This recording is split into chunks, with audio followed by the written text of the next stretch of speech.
누구나도 엿보는 뉴드피아!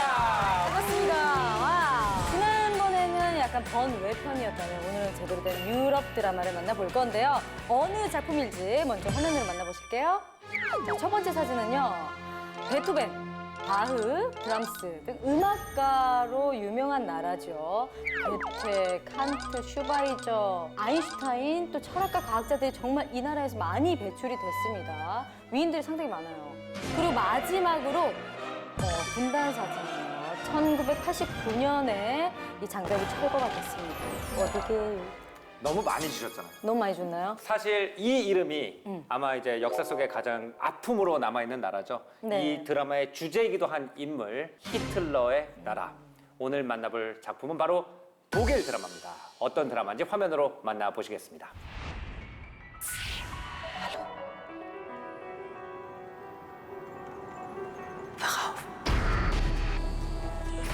Ich führe dich jetzt zurück zu der Quelle deiner Angst. Gehrenrat, Sonderermittler aus Köln. Das Ziel dieser Leute ist nichts Geringeres als die Zerschlagung unserer Demokratie. Du hast keine Ahnung, mit wem du es zu tun hast. Deshalb bin ich hier.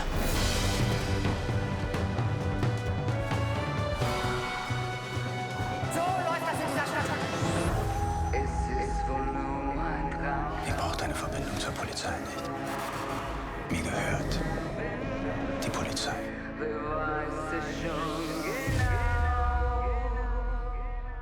Zu Asche, zu Staub.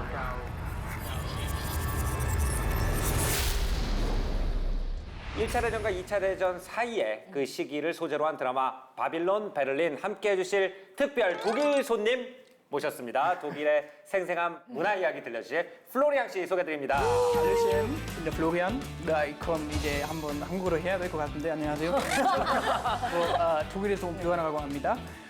현대는 대학원 다니면서 모델링 일도 하고 운동은 굉장히 좋아해서 뭐 대회도 뭐 가끔 튀고 어떤 대회요? 바디빌딩 버디빌딩. 헐크가 있다면 벌크신데요? 오, 운동 엄청 하시나 봐요. 거의 매일 2시간씩. 매일 2시간씩요. 와. 우리 조당도 요즘 매일 하시죠. 네. 15. 예. 웃으시지 마시고. 저한테 그것도 많이 하는 거예요. 맞아요. 너무 고단자 앞에서 운동 얘기하면 안 돼요. 너무 운동 너무 잘하시니까. 자, 네. 오늘 이분 또 함께 해주셨죠. 촌철 분석의 달인입니다. 김선영 평론가님 모셔봤습니다. 안녕하세요. 네. 자, 바로 질문할게요. 독일 드라마, 우리 처음 다루나요? 그죠? 그런 것 같아요. 네, 그러네요. 독일 드라마의 매력, 우리가 어떤 걸로 알고 보면 될까요? 그러니까 실제로 독일 드라마를 우리가 많이 접할 기회는 없지만 좀 독일 드라마에서 유난히 좀 특징이 있다면은 좀 범죄 수사물, 범죄 드라마가 굉장히 강세예요. 네. 그러니까 1970년도부터 지금까지 최고 인기를 누리고 있는 타토르트라는 시리즈가 있는데 거의 독일에서 최장수 뭐 범죄 수사물이라고 할 수 있거든요. 그리고 작년에 또 화제가 됐던 게 베를린의 개들이라는 작품이 있는데 이 작품 역시 이제 범죄 수사물이고 우리가 오늘 다룰 작품도 범죄 시대극이잖아요. 네. 독일인들의 좀 특성이 들어있지 않나. 과학기술도 발달하고 철학도 발달한 그런 나라다 보니까 또 이성적이고 논리적이고 또 사회 질서를 굉장히 좀 중시하는 그런 특성이 범죄 해결을 통해서 이성과 질서를 회복하는 이런 범죄 드라마의 인기로 나타난 게 아닌가. 독일 살짝 색깔로 따지면은 약간 다크한 색감일 것 네. 같은데. 검은색에서 어두운 회색. 그쵸. 네. 예, 예. 독일 수동차 몰고 다니는 분들도 대체로 검은색 아니면 어두운. 그렇지. 오, 그러네. 이태리 차 보시는 분들은 빨간색이나 노란색인데. 야, 특징이 있다. 바빌론 베를린. 과연 어떤 드라마인지 1차 대전 종전 10년 후 드라마를 다뤘죠. 네. 그죠? 어떤 드라마인가요? 한마디로 정의를 하자면 1920년대 베를린이라는 거대한 파티장에 카메라를 대고 본다. 예, 거대한 파티. 그 베를린이 전 세계에서 가장 유명한 파티 도시였어요, 이 시대에. 네. 성적으로도 개방적이고 독일 표현주의라든지 이런 것들이 꼽히고 있는 네. 시절이었거든요. 그 당시에. 예. 그러니까 이제 화려한데 겉모습은 그 예술을 꽃피게 한 에너지들 있죠. 매우 어두운 사상과 이 역사적 환경이었거든요. 그래서 겉에 화려한 파티장의 모습도 너무 현란하게 보여주면서도 그 뒤에 있는 어두운 에너지들까지 같이 조명해주는 네. 예, 그런 드라마라고 생각이 됩니다. 시대극인 거죠. 그죠? 네. 지금 파티장의 비유를 해주셨는데 이 드라마를 그 표현하는 평 중에 하나가 용광로 같은 도시 베를린을 잘 담아냈다 이런 말을 또 쓰기도 하거든요. 네. 한마디로 이 드라마를 좀 정리하면은 그 1920년대 베를린을 생생하게 재현한 블록버스터 시대극이라고 할 수가 있고요. 네. 너무 많은 이야기를 다루고 있기 때문에 이 드라마에서 자칫 길을 잃어버릴 수도 있어요. 도대체 어떤 얘기지? 좀 잃어버렸어요. 그런 분들을 위해서 이제 초반에 이 드라마를 잘 따라갈 수 있는 그 팁을 하나 드리자면 일단은 초반부에 등장하는 핵심 미스터리는 두 개예요. 게레온이라는 쾰른 출신의 형사가 어떤 필립의 행방을 추적을 하고 있어요. 네. 그리고 여기 또 하나의 주요 미스터리가 러시아에서 열차 하나가 들어오는데 그 열차에 어떤 칸에 황금이 들어있어요. 맞아요. 이 황금은 도대체 어디에서 온 이거 것인가? 황금 스포 아닌가요? 그러니까 일회 스포. 네. 근데 거기 황금만 있는 게 아니라 또 뭐가 있습니다. 맞아요. 그 열차에 뭐가 많아요. 예. 좋았어. 네, 꼭 드라마를 시청하셔야 진짜 궁금해졌어요. 알 수가 있습니다. 이 두 개의 미스터리를 따라가다 보면 그 네. 뒤에 더 점점 더 커다란 음모와 비밀이 밝혀지기 때문에 네. 그 과정을 따라가다 보면 이 드라마에 몰입하실 수가 있고 또 보편적인 사랑 얘기도 있어요. 맞아요. 여기 빠지면 안 되죠. 배우들의 비주얼이 굉장히 훌륭하기 때문에 로맨스가 더 좀 절절하게 느껴지더라고요. 플로리안 씨, 돈인 나라 드라마잖아요. 어떻게 보셨어요? 이제 물론 굉장히 잘 요약하셨어요. 저는 이제 칭찬 더 이상 많이 할 필요 없어요. 현지인 인정. 재미있게 보셨지만 이제 네. 재미라는 단어가 이제 막 웃으면서 보는 거 아니었어요. 굉장히 맞아요. 무거운 내용이잖아요. 네, 사실. 맞아요. 그래서 보면서 이제 약간 마음이 좀 아팠어요. 물론 픽션이지만 뭐 역사적인 사실대로 나타나는 뭐 드라마이니까 네. 좀 물론 가슴이 아팠어요. 무거운 내용이었어요. 근데 진짜 잘 만들었어요. 네. 그래서 알아보니까 우리나라에서 제일 비싼 뭐 제작품인 것 같아요. 한 4천만 유로 뭐 들어간 것 같아요. 제가 얘기해 드릴게요. 엄청 상당합니다. 이게 네. 한국에서도 지금 되게 이슈가 되고 있는 드라마기도 하고 시즌이 계속 나오고도 있어요. 바빌론 베를린 재촬영도 많이 했다고 하네요. 정확하게 무려 5,500만 유로래요. 그게 우리나라 돈으로 745억! 억소리 나네요, 진짜. 억소리가. 아니, 진짜. 800억 가까운 돈을. 네. 와, 이 정도면 완전 대작이죠. 와 유럽은 사실 할리우드만큼 그렇게 돈을 펑펑 쓰진 않거든요. 대체로는. 그것도 드라마에. 예. 그렇죠. 곳곳에 숨어있는 소품들 하나조차도 그 시대에서 사용할 법한 것들을 다 표현했던 것 같은데. 우리나라 뭐 드라마나 영화 뭐 유명한 거 거의 없잖아요, 사실. 뭐 재미없잖아요. 본인 나를 그렇게 얘기하기야. 슬프기는 한데 이거는 진짜 잘 맞는 것 같아요. 세계적으로 이제 인정받는 뭐 작품이잖아요. 맞아요. 좀 자랑스러워요. 그만큼 쓴 게 티가 나긴 해요. 맞아요. 그러니까 이게 실제로 독일뿐만이 아니라요. 비영어권 국가를 다 합쳐도 가장 많은 예산을 쓴 작품이래요. 그러니까 특히 이 드라마에 좀 자주 등장하는 모카 FT라는 클럽이 있잖아요. 거기에 수많은 인물들이 춤을 추면서 등장을 하는데 네. 그 인물들의 의상 하나하나를 다 호화 의상으로 제작을 했다고 생각을 해보세요. 제가 이 드라마를 보기 전에 어렵다는 얘기를 듣고 좀 알고 봐야지 하고 이제 누가 블로그에 올린 걸 봤어요. 근데 그 사람이 정확히 표현한 게 미친 드라마를 만났다. 어. 여기에 빠져서 지금 헤어나오지 못하겠다. 그래서 네. 사진이나 이런 거 다 캡처해서 올렸는데 그 글 중에 하나가 100년 전 의복 그대로 입었대요. 이 작품은 정말 많은 예산이 들었고 그게 완성도를 직결되는 그런 작품이거든요. 그리고 이 드라마의 거리에 시위 장면도 굉장히 많이 등장을 많이 하는데 대사가 있는 인물들은 3,000명. 3,000명이나 엑스트라까지 네, 5,000명이 등장을 했다고요.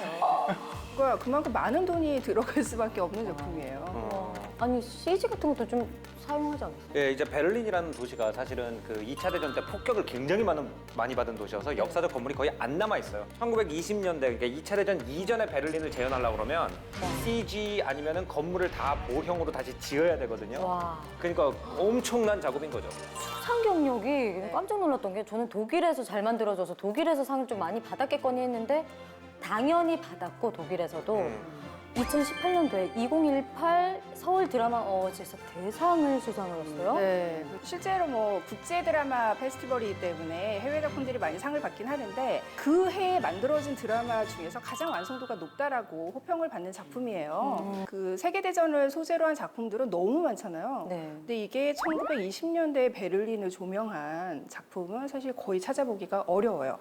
그리고 이 드라마가 가지고 있는 어떤 시대극으로서의 메시지도 굉장히 오늘날에 좀 유효한 게 이게 나치즘이라는 괴물이 어떻게 성장을 해 나가는가를 네. 드라마에서 보여주고 있기 때문에 오늘날 우리가 어떤 민주주의 위기라는 그러한 동시대적인 질문을 또 던지고 있는 작품이기도 하거든요. 제가 그 학교에서 철학 선생님이 독일 철학자들을 묘사할 때 쓰는 독일 단어가 굉장히 많이 나오더라고요. 네. 그 단어가 앙스트라는 단어인데 앙스트. 아, 예. 뭔가 뭐 쇼펜하워나 뭐 칸트 같은 사람들 철학할 때도 이거는 앙스트의 결과다. 뭐 베이토벤의 음악도 이것은 앙스트의 결과다. 그다음에 이 드라마도 이것은 앙스트를 표현했다. 근데 그 번역을 안 해요. 그거 보면 번역이 불가능한 단어인 것 같아요. 그래서 제가 진짜 궁금한 게 뭐냐면 이 앙스트라는 게 어떤 느낌이길래 번역을 못 하느냐. 아 이게 설명하기 좀 굉장히 어려운데 제가 직접적으로 이제 번역하면은 네. 막겁될 수도 있고 투염될 수도 있고 공포 그런 것도 될 수 있지만 그때는 이제 안정성이 없었고 경제적인 상황도 그렇게 좋지는 않았고 네. 사람들이 굉장히 불안했고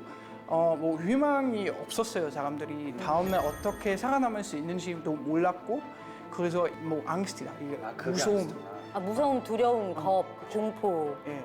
1차 세계대전 패배 후에 이러한 불안의식을 좀 반영한 장르가 독일의 표현주의 영화거든요. 네. 근데 이 작품의 그런 표현주의 영화적인 특성을 계승한 그런 연출을 좀 선보이고 있어요. 그러니까 표현주의 영화의 특징이 어떤 인물들 내면의 광기, 불안 이런 것들을 표현하기 위해서 빛과 어둠을 굉장히 강렬하게 대비시키거든요. 네. 근데 이 작품에서도 보면은 빛과 어둠을 대비시키는 장면이 굉장히 많아요. 범죄자들이나 독일의 경찰들이 등장할 때 어떤 벽에 갇힌 거대한 그림자를 먼저 보여주면서 시작을 한다거나 그러니까 그런 어둠을 이용해서 인물들의 좀 불안과 어떤 분열된 자아 이런 것들을 보여주거든요. 네. 그런 배경을 알면은 이 작품이 왜 그렇게 연출해서 네. 호평을 받는지도 이해가 가능한 거죠. 야, 독일 블록버스터 시대극입니다. 바빌론 베를린 좀 더 자세히 알아볼까요? 첫 번째 유드픽 보여주세요.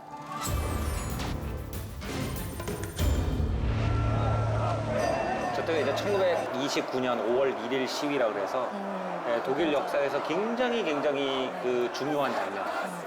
뭐 우리나라 민주화 역사에 있는 그 거대한 어떤 민주화 시위랑 맞먹을 정도의 역사적 의미를 가지고 있는 그런 장면입니다. 진짜 사실이었어요. 많은 사람 그때 당시 시대 이제 이 시위했을 때 다 죽었어요. Sind die auf Krawall gebürstet?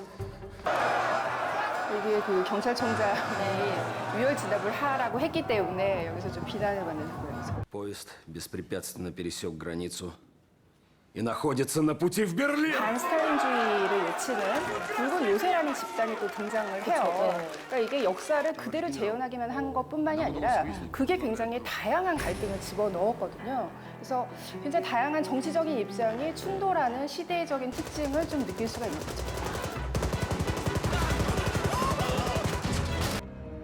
Der Fall kann von größter Bedeutung für uns sein. 한 명 한 명 되게 Lieferung aus Russland 본인의 그러니까 Alfred 그림자에 숨어있는 과거들 네. 그리고 숨겨져 있는 진실들이 되게 많이 있더라고요. 네. 캐릭터마다.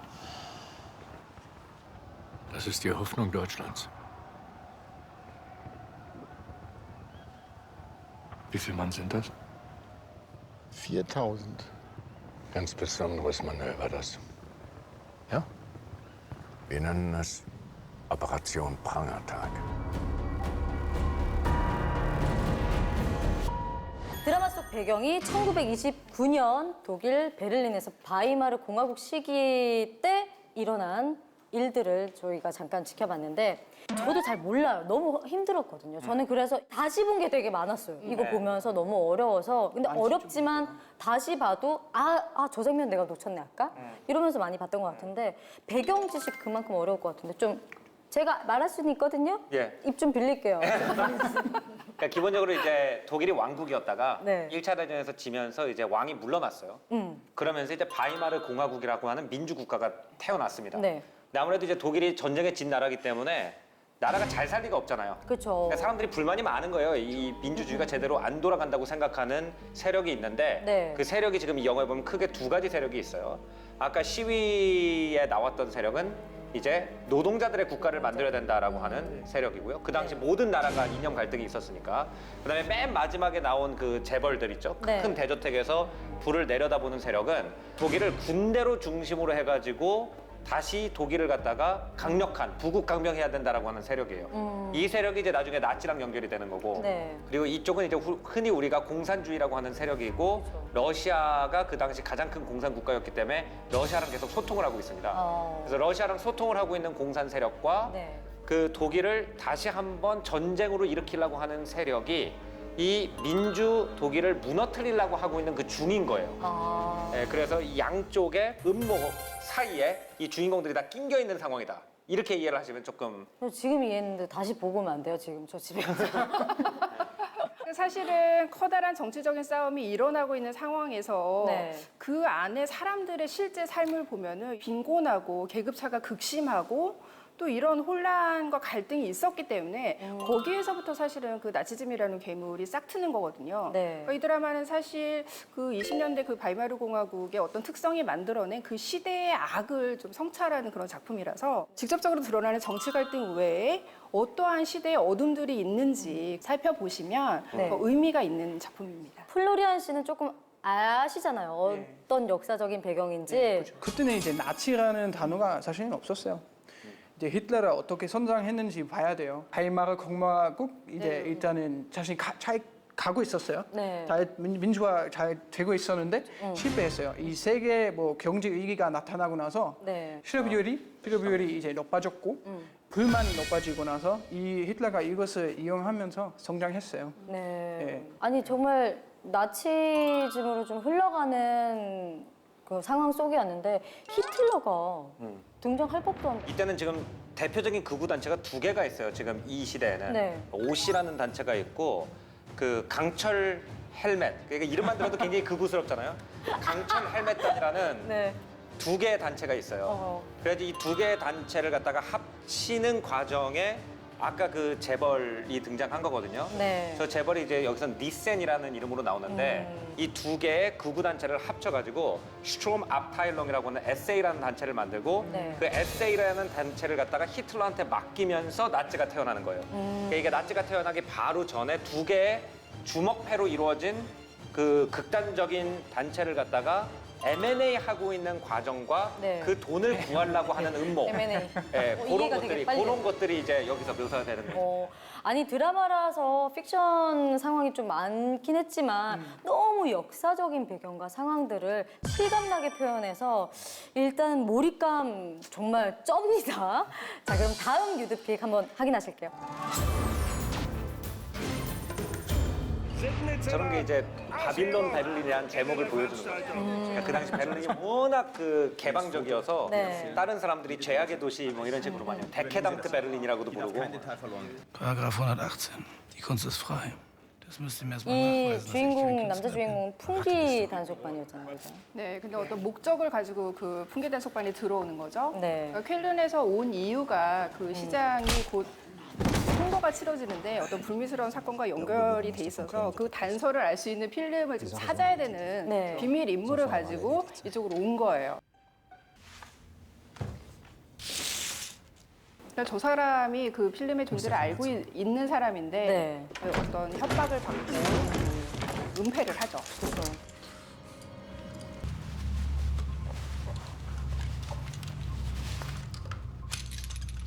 여기서 한 가지 이제 역사적인 재밌는 게 뭐냐면요. 저 사람이 지금 약물 중독 형상을 보이잖아요. 네네네. 저 지금 가지고 다니는 게 저게 아마 모르핀일 거예요. 근데 모르핀일 당시에는 거예요. 네. 모르핀이 불법이 아니라 독일 정부에서 군인들한테 아니면 군인 그 외상 스트레스 증후군을 받는 사람한테 국가에서 나눠주고 있던 상태예요. 고통 줄이려고. 네. 그리고 그게 얼마나 위험한 약인지를 모르고 있는 상태에서 지금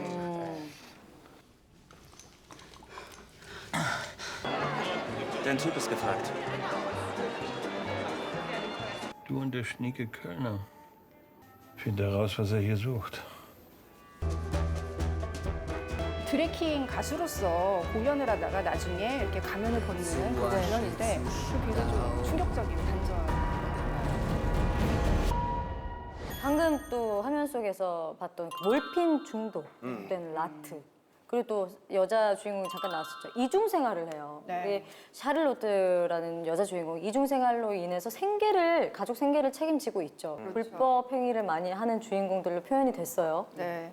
근데 사실은 이거를 선과 악으로 표현을 할 수가 없는 게 주인공들이 보이는 특징이 그 1920년대라는 시대상하고 연관이 있는 거잖아요. 네. 게레오는 사실 그 몰핀이 그 1차 세계대전의 그 고통 때문에 대처하기 위해서 몰핀을 사용을 하다가 이제 중독이 되는 거고 샤를로트 같은 경우에도 빈민 출신으로 네. 그 생계를 위해서 가족들을 자기가 책임을 져야 되잖아요. 그렇기 때문에 생계형 매춘을 하는 그런 캐릭터라서 그 역사적인 상황에 어떤 부산물처럼 그런 네. 행동을 하는 거기 때문에 좀 이해의 여지가 있는 거죠. 거의 대부분 여기 있는 사람들이 지금은 멋있는 옷을 입고 파티를 하는 것처럼 보이지만 다 1차 대전의 참상을 기억하고 있는 사람이라는 걸 생각을 해야 돼요. 이 사람들은 선악이라는 거를 믿기에는 너무 많은 걸 본 사람이에요. 그러네요. 네, 자기 동료랑 같이 밥 먹고 있는데 갑자기 스나이퍼 총알 날라와가지고 머리가 날아가는 것도 본 사람들이고, 그러니까 1920년대 베를린이 가지고 있는 그 분위기는 뭐냐면 그 고통과 어떻게 타협할 것이냐라는 것이 가장 중요한 소재거든요. 그렇기 때문에 이 라트라는 사람이 주인공으로 설정이 돼야 되는 거예요. 그 사람이 독일이에요. 그러니까 이런 시대적인 특징을 드라마에서 어떤 대사로 표현을 하는데 정신 나간 사람들의 도시다라고 말을 하는 장면이 나와요. 그 시대가 그렇게 만들어냈다라는 거를 표현을 하는 거거든요. 지금 뭐 잠깐 주인공 얘기만으로도 궁금증이 좀 많이 생기는데 플로리안 씨는 어떤 캐릭터가 좀 가장 저는 인상적이었어요? 약간 그 퉁뚱한 용사님이 있잖아요. 그 게레온의 형사. 파트너 그 아, 우너. 볼터. 그분은 굉장히 좋았어요. 볼터 형사. 약간 매력적이고 근데 다른 편에는 약간 의심스러워요. 딱 얼굴 보면은 뭘 생각하는지 몰라요. 모르는 사람. 초반에는 조금 의심스러운 구석 그리고 주인공 라트를 좀 의심하면서 좀 경계하는 눈빛이 저도 좀 이상하게 보였는데 또 이 캐릭터 굉장히 매력적인 게 처음에는 좀 약간 굉장히 유능한 형사처럼 등장을 했지만 또 이렇게 폭력도 사용하고 그리고 몰래 뒷돈도 받더라고요. 네. 굉장히 좀 여러 가지 면을 가지고 있는 캐릭터여서 저 캐릭터 대체 뭐지? 이렇게 궁금증을 불러일으키는 그런 캐릭터예요. 저는 독일 배우들을 뭐 많이 보진 못해서 낯선 얼굴들이 상당히 많았어요. 현지에서는 좀 유명한 뭐 좋아한지도 낯선 얼굴이었어요. 낯설었어요. 그냥 독일에서 유명한 분이겠죠. 근데 이제 세계적으로 남의 나라 얘기하듯 남의 나라처럼 얘기하는데. 근데 뭐 세계적으로 이제 인정하는 뭐 배우들은 아직 뭐 그런 거 아니고 이제 그 게레온 유명. 게레온. 근데 이 볼커브르라는 배우는 우리 국내 관객들에게도 좀 약간 낯익은 얼굴이에요. 왜냐하면 이분이 출연한 작품들이 우리나라에서 개봉을 굉장히 많이 했어요. 더 리더라는 작품도 있고 유명하잖아요. 진짜? 알아요. 네.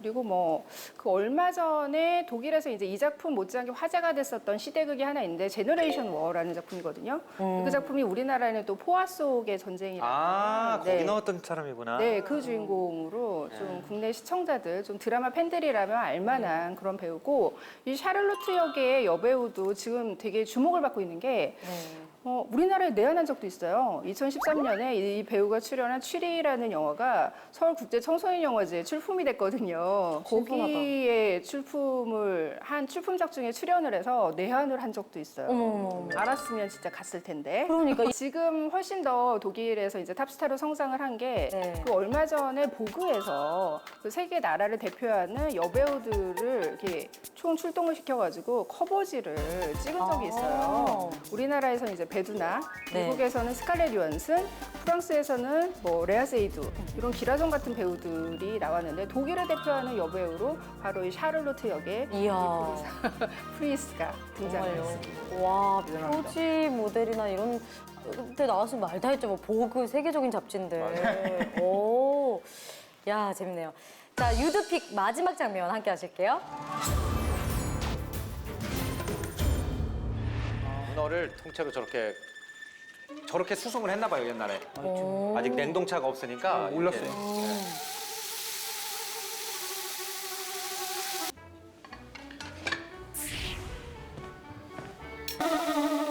이 카르다코프가 굉장히 유명한 바이올리니스트로 등장을 하는데 그 예술 활동을 하다가 나중에 이제 혁명에 투신이라는 그런 인물이잖아요.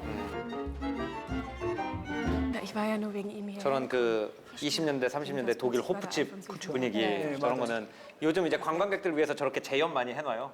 있던 것 같아요. 저런 거 본 것 같아요. 특히 거기 플로리앙 씨 고향인 뮌헨에 가면은 뭐 이거 저런 이런 분위기 분식이 나는 많아요. 맥주집 되게 많거든요. 네. Ja, und er hat mir dann erstmal geholfen.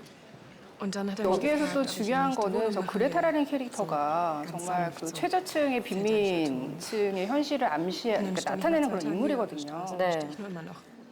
Das ist Greta. Und? Mit den besten Empfehlungen. 저거 처음에 아. 취직하러 갔는데 마치 오케이. 그 말 건강 상태 보는 것처럼 이빨 벌려보라고 하는 네. 거 그런 것. 얼마나 그 당시에 인권이 형편없었는지를 보여주는 장면이죠. Ich kann das nicht. Mensch, Greta, du bist doch 이 so 씬도 참 가슴 놀랐었어요. 아프죠. 네. Aber warum denn 그 nicht? 생계 때문에 verspreche dieses 여성들을 Halbsowie. 매춘을 할 수밖에 없는 그런 또 상황이었고 아이를 가지면 낳을 수밖에 없는 상황이고 돈도 없고 또 한편으로는 이렇게 또 화려한 클럽에서 또 이런 화려한 문화를 또 즐기는 사람들이 있었고 그러니까 모든 게 정말 혼종의 도시 같은 그 당시의 시대적인 특징이 있는 것 같아요. 그리고 단체로 춤을 또 같은 춤을 춘다는 거에 재밌더라고요. 와. 네, 독일 역사에서 아마 가장 개방적인 시기가 저때였을 거예요. 다시는 저 정도의 개방성을 이루지 못했어요, 독일은.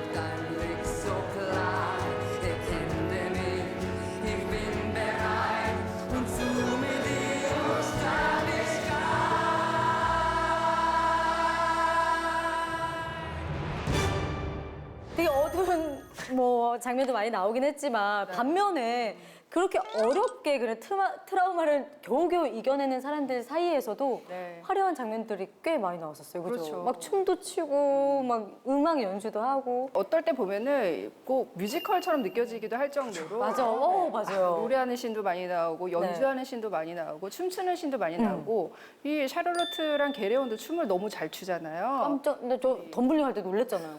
게려. 게레온하고 샤를로트가 이제 처음 그 카르다코프의 정체를 추적을 하다가 클럽에 가서 같이 춤을 추게 되는 씬이 있잖아요. 네. 그 장면이 되게 인상적이었던 게 그 클럽을 나가면은 게레온과 샤를로트의 관계는 다시 어떤 위계적인 격차가 벌어지잖아요.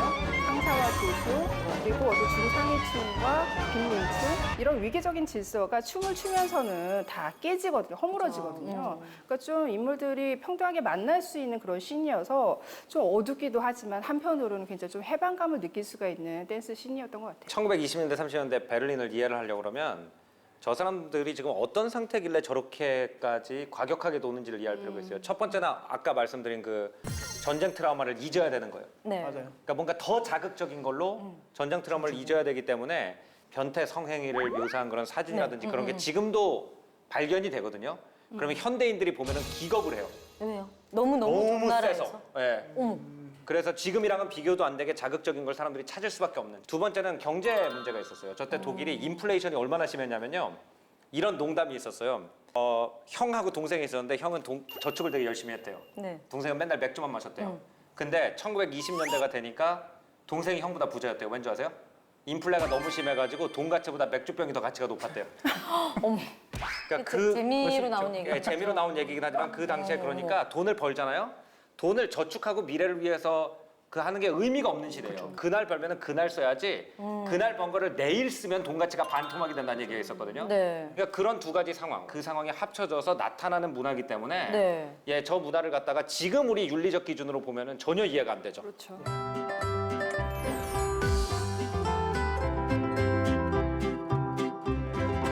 바빌론 베를린 지금 우리가 뭐 드라마에서 확인할 수 있었던 건 20, 30년대 독일 베를린 모습을 보았는데 참 격동적이었어요. 현재 베를린의 모습은 완전 다르겠지만 어떻게 달라요? 완전 달라졌어요. 이제 드라마대로 나는 콘물이나 뭐 간판이나 그거 다 없었죠. 없지. 다 새롭게 만들고 이제 뭐 난민도 많이 왔고 이민자들도 많이 왔고 네. 이제 약간 뭐 미국의 뉴욕이랑 비교하면 좀 비슷한 느낌? 제가 채널유에서 뭐 영국 드라마도 많이 봤지만 우리가 역사적인 드라마를 좀 많이 다뤘잖아요. 세계적인 역사 지식이 좀 생기는 것 같아서 참 좋은 거. 채널유 왜 이렇게 괜찮죠?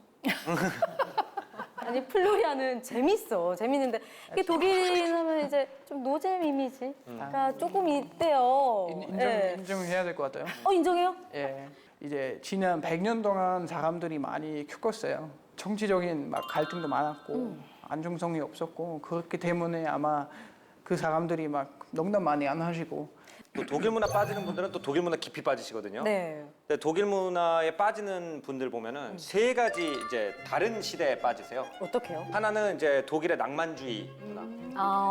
릴케 하이네시라든지 뭐 괴테, 뭐 파우스트 뭐 이런 거에 빠지는 분들이 있어요. 그래서 그런 분들은 또 딱 그것만 또 파세요. 네. 그다음에 이제 요 시대를 좋아하는 분들이 있어요.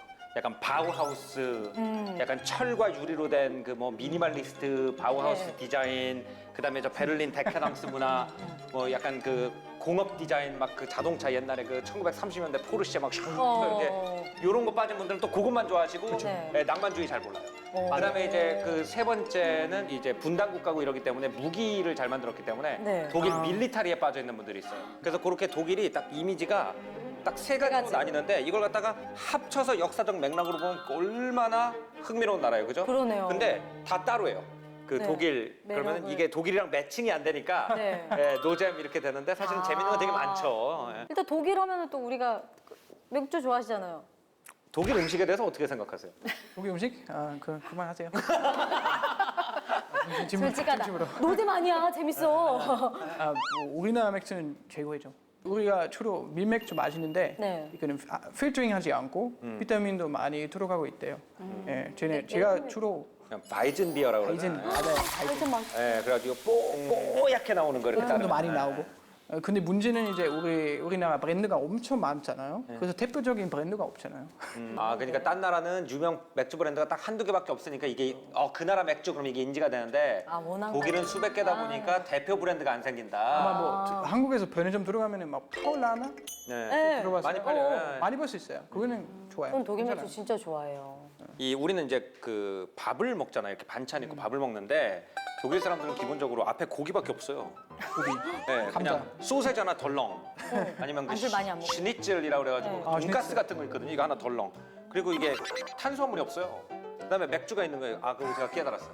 이게 밥이구나. 그리고 그 맥주가 무지하게 짜거든요. 네. 근데 이게 맥주가 밥이라는 걸 이해를 못하면은 이게 짜요. 근데 이게 밥고 이게 반찬이잖아. 그러니까 소세지를 잘라서 반찬으로 먹고 그다음에 맥주로 내려야 되는 거야. 그러니까 밥을 먹고 우리도 반찬을 먹어야 그렇지. 되는 개념인 거네. 그러니까 200cc 마셔주고 소세지 한 입 먹고. 그러면 이게 진짜가 아닐 텐데 진짜 같아. 본인 생각이죠? 예. 음식이 뭐 고기 주로 나오기는 한데 우리가 주로 감자 먹잖아요. 네. 빵. 근데 자요. 한국 사람들 다 그래요. 뭐 독일 음식 이제 짜요? 먹어보면 짜다. 막 이러면서. 근데 맥주가 밥이었어. 예. 이제 알았어. 인정해요. 독일 맥주 얘기가 나오니까 맥주 축제도 독일이 세계적으로 또 유명하잖아요. 옥토버페스트. 네.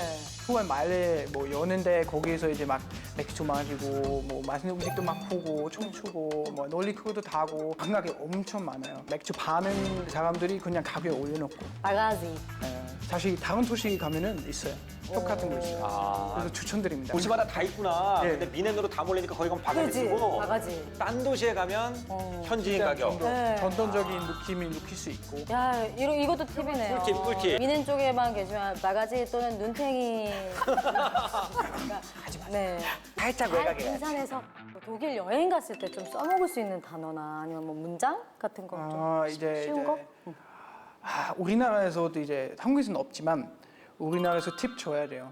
이게 되게 어려운 거 아세요? 동남아 가도 1,000원 줘야 돼, 2,000원 줘야 돼. 이런 거 좀 되게 헷갈리거든요. 그래서 한국 사람들이 잘 모르니까 뭐 만약에 우리가 뭐 아로마 테라피 마사지를 받고 나올 때 모르니까 5,000원 드리면 5,000원이요? 이러시는 분들이 있으세요. 그러니까 이게 1,000원만 줘도 되는 나라가 있고 이런 개념을 좀 예를 들어서 이제 막 20유로 나왔어요. 그럼 그 직원한테 22유로 주고 파스트 쇼라고 하면 돼요.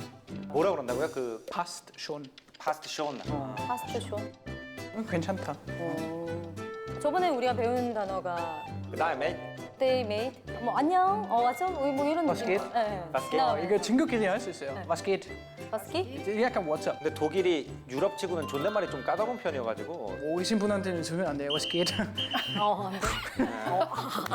조심해야겠다. 나이 드신 분한테 바스케이츠 그러면 뭐야 처음 보는 사이 뭐 피해갈 수 없는 시간 이 감독님들과 배우들이 그렇게 고생해서 만든 걸 우리가 뭐라고 네, 745. 점수를 줘야 됩니다. 5점 만점에 몇 점 주시겠습니까? 5점 만점 5. 자신 있게 좀 만점. 주면 안 돼요. 네. 만점? 지금까지 이런 재미있는 충격적인 드라마는 네. 우리나라에서는 없었어요. 제가 봐본 적이 없어요. 저는 4.8. 4.8 왜? 지난주부터 이미지 관리하세요? 이렇게 아니. 내가 좋아하는 게 나오는 거죠. 내가 좋아하는. 약간 역사적인 거 좋아하니까. 네, 역사적인 거 좋아하고. 역사를 좋아하니까 또. 저처럼 네. 역사 덕후들은 그 고증을 얼마나 잘했냐 이거 보고 감동을 굉장히 많이 받아요. 맞아요. 그런데 이제 0.2는 역사를 드라마 소재로 쓸 때 네. 역사가 배경에 있어야 더 전 더 아름답다고 생각해요. 근데 역사가 너무 주인공이 돼버리니까 그러니까 영국이나 프랑스 사람들이 그런 걸 잘하거든요. 역사는 역사대로 뒤에 흘러가는데 네, 배경. 사람들이 앞에 있는 거예요. 근데 이 독일 드라마는 역사가 앞으로 와서 주인공 역할을 하고 사람들이 좀 역사에 묻히는. 근데 그게 독일의 역사가 워낙 그래서 그쵸. 사람이 역사 속에 실제로 묻혀 있으니까 그렇긴 한데 그게 이제 조금 드라마를 볼 때는 좀 무게감으로 작용할 수 있다는 거. 근데 저는 이 드라마의 형식미에 좀 가산점을 주고 싶어요. 그래서 한 4.9 정도 주고 싶어요. 와 4.9. 네. 그러니까 저도 뭐 역사도 되게 좋아하긴 하지만 이 작품의 형식미만으로도 저는 충분히 어떤 미적인 즐거움을 느끼실 수 있을 것 같아서 저도 높은 점수를 주고 싶은데 저는 한 4.6점 역사적인 아픔을 뭐 같이 겪었던 나라기도 하고 일단 독일 역사는 저는 처음 접해봐서 0.4점 치정. 지정이 없어서. 치정이 멜로가. 감사합니다. 네.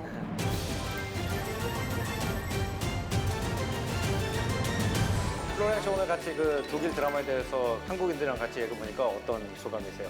제가 사실 이 드라마를 보게 돼서 감사했죠. 뭐 이렇게 재밌게 봤고 네. 많이 반성하고 역사에 대해서 뭐 많이 배웠고 그리고 여기 이 자리에서 와서 같이 얘기 나눠서 굉장히 좋았어요.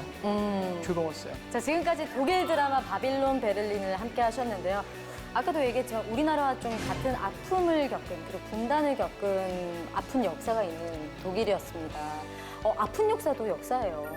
가슴속에 좀 새기고 한 번 더 되짚어보는 그런 역사를 좀 알아가는 시간을 가졌으면 좋겠습니다. 역사의 무게가 무거운 독일. 다른 이웃 유럽 국가 드라마와는 그래서 조금 다른 톤을 가지고 있어서 흥미롭게 보실 수 있을 것 같습니다. 네. 유드피아 다음 이 시간에 뵙겠습니다. 안녕히 안녕히 계십시오. 계세요.